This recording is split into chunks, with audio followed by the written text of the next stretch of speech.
नमस्कार मित्रांनो, लोकसंख्या प्रकरण 6 इयत्ता 10वी भूगोल या प्रकरणाला जर तुम्हाला लक्षात ठेवायचं असेल तर काही पॉइंट्स आहेत मित्रांनो की जे आपल्या लक्षात राहिले पाहिजे. तर ते पॉइंट्स नेमके कोणते तर तेच आपण या व्हिडिओमध्ये आज बघूया. आता लोकसंख्या भारत आणि ब्राझील तर यांचा तुलनात्मक अभ्यास या प्रकरणामध्ये आपल्याला दिलेला आहे. तर सर्वात अगोदर तर आपण भौगोलिक स्पष्टीकरण बघूया. भारताची जी लोकसंख्या आहे तर आता पॉइंट्स बघा, मी काय जे नोट करतोय ना तर ते पॉइंट तुम्हाला अगदी नोटबुकवर तसेच्या तसे लिहून घ्यायचे. बघा, 2011 या वर्षी भारताची जी लोकसंख्या होती तर ती किती होती तर हे तुम्हाला माहिती असलं पाहिजे. भारताची लोकसंख्या 2011च्या जनगणनेनुसार किती होती तर 121 कोटी होती. हे तुमच्या लक्षात असलं पाहिजे. आणि जनगणना कोणती मित्रांनो 2011ची. तर हा तुमचा पहिला पॉइंट असणार आहे या प्रकरणासाठी की 2011च्या जनगणनेनुसार म्हणजे जी जनगणना झाली, लोकसंख्यांची जी मोजणी झाली तर त्या मोजणीनुसार 2011च्या जनगणनेनुसार 121 कोटी एवढी लोकसंख्या भारताची होती. ब्राझीलची किती होती हे आपण समोर बघूया, पण अगोदर भारताचाच आपण अभ्यास करूया.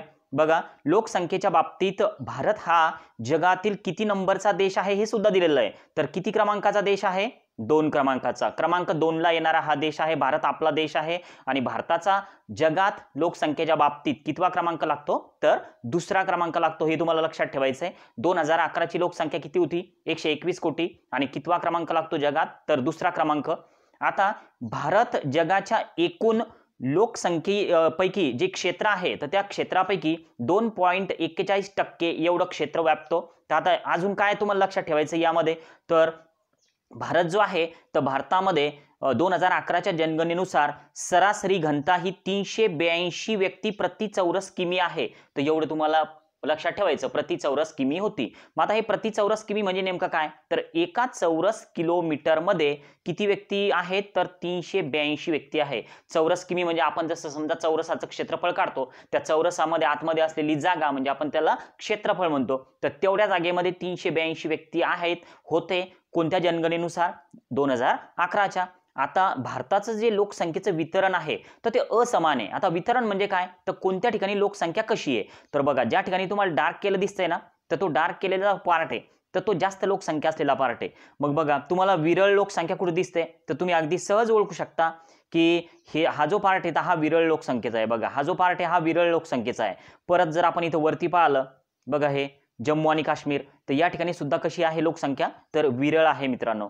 मग आता लोकसंख्या नेमकी दाट म्हणजे लोकसंख्येची घनता जास्त कुठं आहे म्हणजे जास्तीत जास्त लोक कुठं राहतात तर हा जो पार्ट दिसतो तुम्हाला जे डार्क केलेला जास्त तर त्या पार्टमध्ये जास्तीत जास्त लोकांचा त्या ठिकाणी वास्तव आहे. असं का बरं असेल कारण त्या ठिकाणची जमीन ही सुपीक असेल, त्या ठिकाणी चांगलं उत्पन्न होत असेल. बघा, आता या ठिकाणी खालचं जे टोक आहे ना भारताचं तर तिथं सुद्धा दाट लोकसंख्येची वस्ती आहे. मग असं का कारण नक्कीच त्या ठिकाणी चांगला प्रदेश आहे, तो सुपीक जमीन आहे, सगळ्या सोयी सुविधा उपलब्ध आहेत, पाण्याची उपलब्धता आहे, म्हणून त्यामध्ये ते लोक जास्तीत जास्त प्रमाणात त्या ठिकाणी राहतात. जसं की आता महाराष्ट्रामध्ये तुम्हाला माहिती आहे की मुंबई पुणे हे सगळे गर्दीचे ठिकाण आहे. कारण काय तर तिथे सोयी सुविधा जास्त उपलब्ध आहे.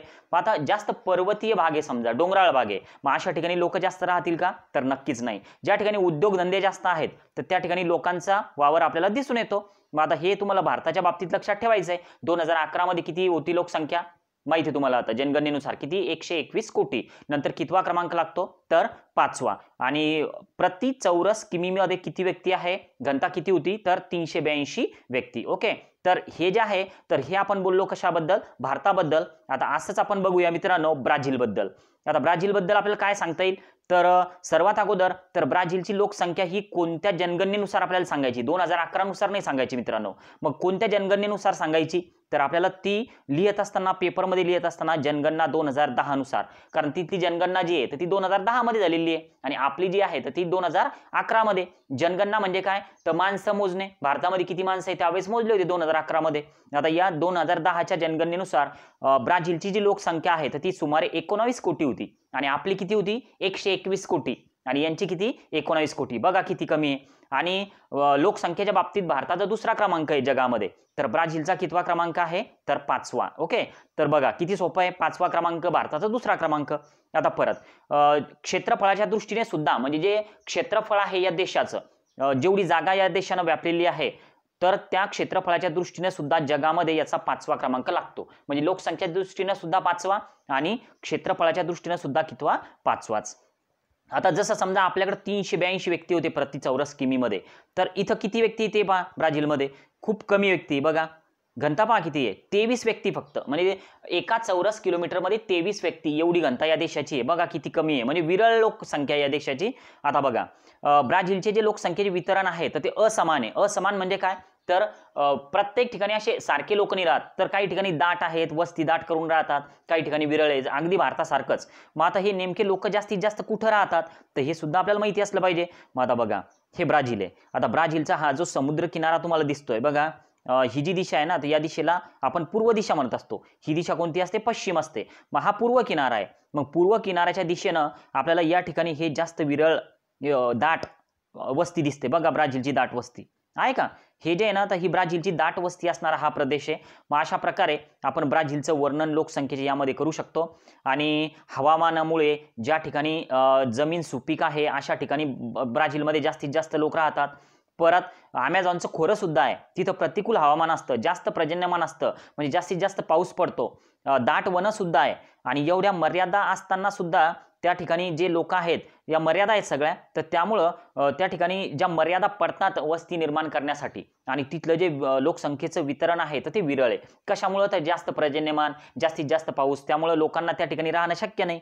तर ब्राझीलचा मध्य आणि पश्चिमी भाग हा कमी लोकसंख्येचा आहे. आता मध्य आणि पश्चिमी म्हणजे आता मध्य कोणता आणि पश्चिमी कोणता? हे भाग, हे हा पश्चिम भाग आहे. ओके. आणि हा भाग कोणता आहे? तर मध्य. तर या ठिकाणी विरळ लोकसंख्या आहे. ओके. तर हे तुम्हाला लक्षात ठेवायचं आहे. आणि भारताची लोकसंख्या कोणत्या ठिकाणी विरळ होती आणि कोणत्या ठिकाणी दाट होती हे तुम्हाला माहिती आहे बघा.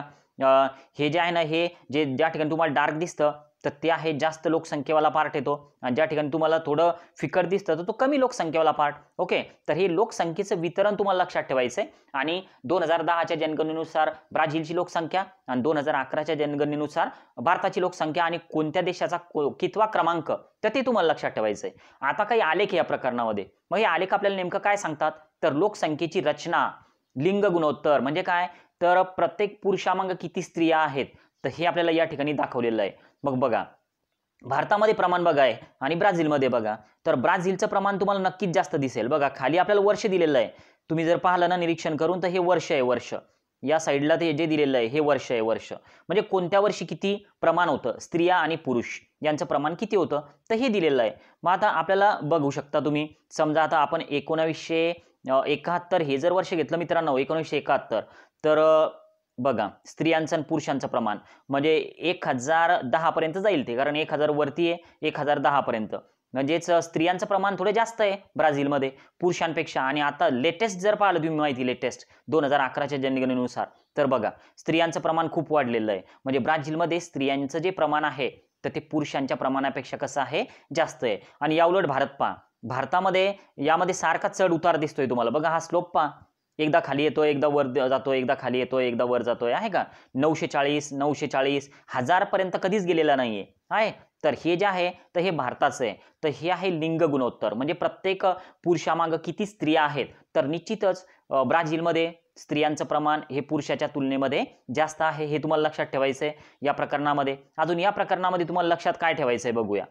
आता जर आपण समोर गेलो अजून, तर आपल्याला ब्राझीलच्या जो काय म्हणता येईल त्याला, की मृत्यू प्रमाण आहे किंवा जे लोक जे जगतात, किती वर्ष जगू शकतात, तर या गोष्टीचा विचार करून आपल्याला हे लक्षात ठेवायचं आहे बघा. सर्वात अगोदर, तर ते नंतर बघूया आपण, सर्वात अगोदर बघूया लोकसंख्या वाढीचा दर. आता लोकसंख्या कोणत्या ठिकाणी किती वाढली, तर ब्राझीलची लोकसंख्या वाढत नाहीये, तर ब्राझीलची लोकसंख्या कमी कमी होताना दिसते बघा. हा जो स्लोप आहे तर हा कमी होताना दिसतोय. तर याचं रीडिंग कसं करायचं, तर हे 1960 मध्ये किती होती ब्राझीलची लोकसंख्या, त्यानंतर वाढीचा दर किती होता, त्यानंतर 1970 मध्ये वाढीचा दर किती होता, 1980 मध्ये किती होता, तर हा स्लोप तुम्हाला सगळा खाली येताना दिसतोय. म्हणजे लोकसंख्या वाढीचा दर जो आहे तर तो ब्राझीलचा कमी कमी होते. आणि उलट भारत पहा, भारतामध्ये काय झालं की बरेच वर्ष लोकसंख्या वाढीचा दर आहे ना तर तो सारखाच राहिला बघा, सारखा आहे जवळपास, आणि आता तो कमी व्हायला लागला. म्हणजे 2000 पासून तो कमी होते लोकसंख्या वाढीचा दर. म्हणजे लोकसंख्या कंट्रोलमध्ये येते भारतातली सुद्धा. ओके. तर हा होता मित्रांनो लोकसंख्या वाढीचा दर, की जो लोकसंख्या वाढीचा दर जो आहे तर तो ब्राझीलमध्ये बऱ्यापैकी कमी झालेला आहे असा तुम्हाला उल्लेख करायचा या प्रकरणामध्ये. आणि भारतामध्ये 1971 पर्यंत लोकसंख्या वाढीचा दर तर जास्तच होता. बघू शकता तुम्ही, पहा 1971 हे वर्ष दाखवतोय मी तुम्हाला बघा. तर वरती तुम्ही हे पाहू शकता. आता तर हा जो दर आहे ना तर हा जास्त होता, पण आता तो कमी झालेला आहे सध्या. आणि ब्राझीलमध्ये तर तो अगदी कमी झालेला आहे. ते तुम्हाला स्लोपच दिसतो. हे बघा किती खाली आलेला आहे लोकसंख्या वाढीचा दर. आणि लोकसंख्या वाढीचा दर म्हणजे काय, तर लोकसंख्या कमी कमी होते आणि समजा जेवढी लोकसंख्या कमी होईल तर त्या ठिकाणी सगळ्या फॅसिलिटीज वाढतील. ज्या वैद्यकीय सेवा आहे, अजून बाकीच्या ज्या सगळ्या सेवा असतात की ज्या जनतेला दिल्या जातात त्या सर्वांना मिळतील. तर त्यामुळे लोकसंख्या थोडी कंट्रोलमध्ये पाहिजेच. आता आपण नंतरचं काय करायचं, तर आयुर्मान या प्रकरणामध्ये करायचं. आता आयुर्मान म्हणजे नेमकं काय मित्रांनो, तर किती वर्ष जगतं व्यक्ती, तर त्याला आपण आयुर्मान म्हणत असतो. जसं की समजा 1960 मध्ये जर आपण बघितलं ना, तर ब्राझीलचा व्यक्ती हा सरासरी 54 वर्ष जगायचा. म्हणजे 54 वर्षापर्यंत आयुर्मान त्या ठिकाणी होतं. 1970 मध्ये किती होतं, ते 59 होतं. बघा आयुर्मान वाढत आहे, म्हणजे निश्चितच वैद्यकीय सुविधा, त्यानंतर खाण्यापिण्याच्या सुविधा, मुबलक आहार, तर हे सगळं त्यांना मिळत असेल म्हणून त्यांचं जे आयुर्मान आहे तर ते वाढत आहे, असं तुम्हाला लक्षात ठेवायचं आहे. बघा 1980 मध्ये आयुर्मान किती झालं, 62 आहे, म्हणजे वाढलं परत. नंतर 1990 मध्ये आयुर्मान किती झालं, 65 झालं. आयुर्मान म्हणजे काय, तर किती वर्ष जगू शकतात तिथली माणसं, तर त्याला आयुर्मान म्हणतो आपण. आता भारतातलं पहा, भारतात 1960 मध्ये आयुर्मान किती होतं बघू शकता तुम्ही, खूप कमी होतं. किती होतं, 49.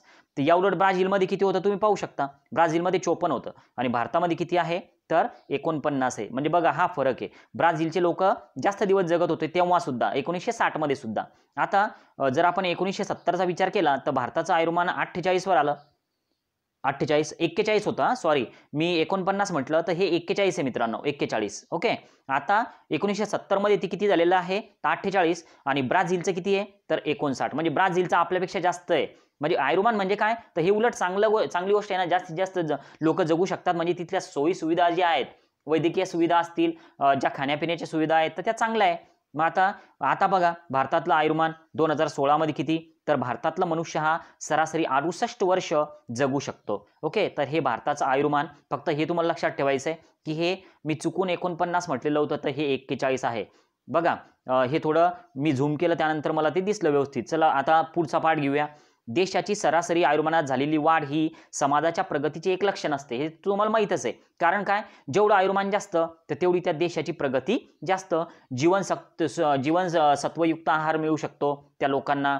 तिथलं आयुर्मान, आजारपण जे आहे, ज्या आजारावर जे समजा गोळ्या औषधी मिळतात तर त्या मुबलक प्रमाणात उपलब्ध होऊ शकतात. आता सध्या कोरोनाचा पिरियड सुरू आहे, तुम्हाला सुद्धा माहिती आहे की आता खूप कठीण आहे आपलं सुद्धा घराच्या बाहेर पडणं. आता साक्षरता प्रमाण, आता साक्षरता म्हणजे काय, तर किती लोक साक्षर होते कोणत्या वर्षी, तर बघूया. 1981 मध्ये किती टक्के लोक साक्षर होते, तर ते होते बघा 74.6%. म्हणजे 100 पैकी 74 जवळपास लोक साक्षर होते. म्हणजे 100 लोक जर का निवडले तर त्यातले 74 लोक साक्षर आणि बाकीचे अंगठा मारणारे.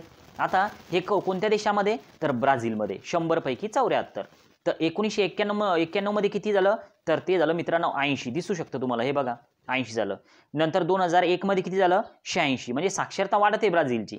नंतर परत किती झालं, तर 91. म्हणजे 100 व्यक्तीमागं 91 व्यक्ती हे साक्षर आहे. आणि आता तर फक्त 92 म्हणजे 8% लोकच फक्त निरक्षर त्या ठिकाणी राहिले 100 पैकी. म्हणजे हे जे प्रमाण आहे तर हे 92.6 झालं. आणि भारतामध्ये किती बघा, भारतातलं साक्षरता प्रमाण बघा.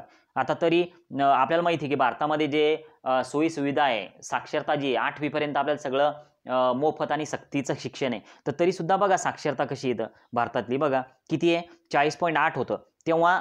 ब्राझीलमध्ये किती होतं बघा, 74 होतं साक्षरता आहे, साक्षरतेचे प्रमाण. तर भारतामध्ये निश्चितच साक्षरतेचं प्रमाण कसं आहे, कमी आहे. तर हे तुम्हाला लक्षात ठेवायचं. याचे पॉईंट्स तुम्हाला काढायचे की कोणत्या देशामध्ये साक्षरतेचं प्रमाण कसं होतं. तर निश्चितच ब्राझील जो आहे तर तो परत या ठिकाणी सरस ठरतो. मग आता हे होतं मित्रांनो पूर्ण प्रकरण लोकसंख्या इयत्ता 10वी भूगोल. हा व्हिडिओ जर तुम्ही पूर्ण बघितला असेल, नक्कीच तुम्हाला समजला असेल. नक्की मला कमेंट करा, व्हिडिओला लाईक करायला विसरू नका आणि सोबतच जर नवीन असाल तर सबस्क्राईब करा. आपलं एक दुसरं चॅनल आहे स्पर्धा परीक्षेच्या तयारीसाठी.